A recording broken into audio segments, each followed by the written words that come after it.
Hey, how's it going guys? Reed here and welcome to ReadReborn. Hope you guys are having a brilliant day.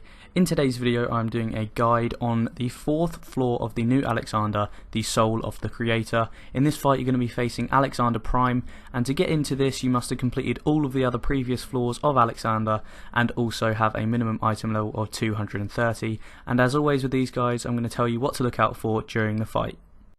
So during this first phase of the fight there's 4 moves to look out for, the first one being Mega Holy. This is just a party wide move that deals around 5,000 damage to each player, so healers just need to be aware of that. The next move is Punishing Heat, and this is a tank buster. It around halves a tank's health, so healers again need to be aware and possibly even tank swap depending on sort of tank's health. The next one is Sacrament. As you can see it's a long charge up, and the way you avoid this is by standing where the sort of orbs are broken, because it's the sort of AoE is in a cross. So you need to stand at the corners where the orbs are broken, and you will avoid that. So basically the boss just keeps up repeating these for a short while, and then there's one more move to look out for in this first phase. And that is Blazing Scourge. 2 players are going to be targeted by a sort of prey marker, and they're going to be hit for about 10k, and all you have to do if you're targeted by this is just run away from the group, so it doesn't, so you don't like touch anyone else and so they don't take damage. But obviously he just needs to be aware of that and heal up afterwards. So once you've taken the boss down a little bit, he's going to go vanish and you're going to go into a little ads phase. So the first set of ads, there's 6 ads in total, and basically what we did is we just had one tank grab 3 and the other tank grab 3 and just pull them all into the middle. So this could be seen as a DPS check, because after a short while of fighting there's going to be 2 more ads that spawn anyway, and these guys have a bit more health than the previous set, and we just had one tank take each and then get the DPS just burning them down for a little bit as quick as possible. But after a short while of fighting these 2 larger ads there's going to be 4 more ads that spawn, one in each corner of the room, called the General's Wing, and basically these should be taken out as a priority, 1 DPS on each, because they cast this move called Almost Holy, and basically this just does raid wide damage, depending on how many's up, depending on how many times you get hit by it, as you could just see. So you need to burn those down as quick as possible to make sure the group doesn't take much damage. But after you've killed those, just get back on to the 2 larger ads. So just while you're finishing off that second larger ad, you would have noticed that Alexander has sort of climbed up onto the arena and is charging up a mega move, and the way you stop taking damage from this, or as much damage, is by doing a tank limit break. You would have noticed when you're taking out the ads that your limit break bar charges really quickly, and you need to make sure you save that for this big move so you don't take much damage. But after he's done his big move you can continue with the fight.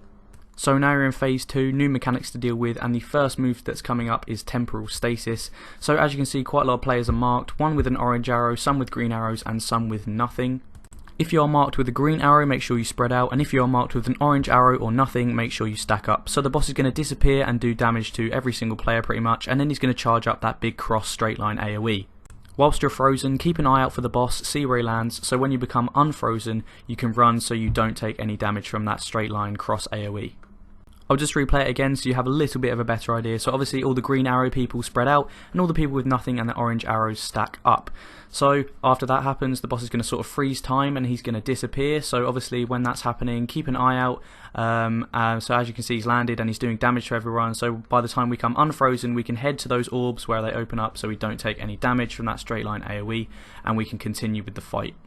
So keep up the process of dealing with all of the mechanics that you've seen so far in this fight, and then Alexander the Prime is going to sort of go into the middle and charge up this quick move, which is basically just going to sort of push out some orbs to each corner of the room and send some ads into them. Basically what you want to do is you want to send 1 DPS into each orb. Once you run into an orb, each DPS is going to have to take out 1 ad, and this is a DPS check because if you don't do it in time the raid will wipe. So as you can see you sort of go into like, I don't know, inside Alexander, you can see the fight going on in the background of Alexander Prime and the rest of the group, and you can also see the other DPS sort of fighting their ads on other platforms. Once you've killed your ad you can jump to other platforms to help other players do it quick, as you can see here, and once you kill all of them you'll be teleported back to the main area. So after that sort of individual ad phase there'll be a new move, and that is called Gravitational Anomaly. As you'll see there'll be large red circles on the area with small gaps in that you can stand to avoid this. Whilst this is happening, Blazing Scourge is also going to happen, so players are going to have to sort of arrange themselves properly so they don't overlap and stand with other players. As you can see I tried to move out of the way but it didn't really work. Luckily I didn't make the healer die though.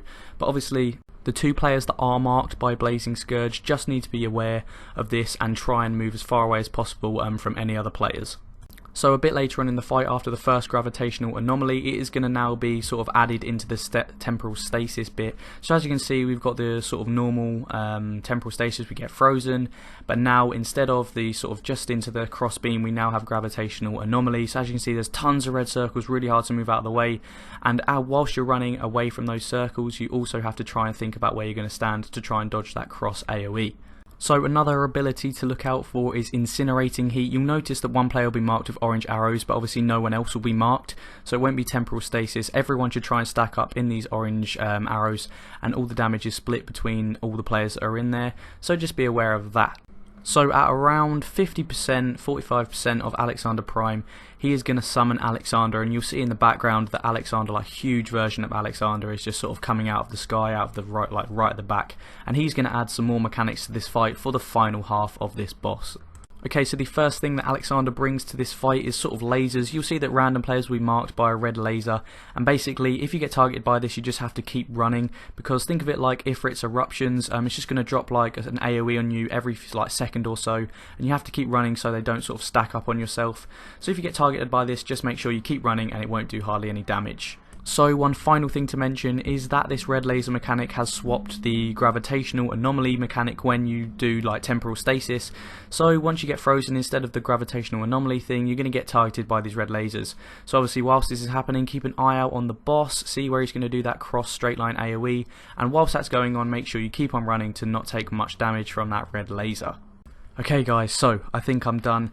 That is all of the mechanics in this fight. It is absolutely rammed with mechanics, so many things to look out for and to try and remember, but I really hope that this guide has helped you learn the mechanics, and so you now know what to do when you are in the fight.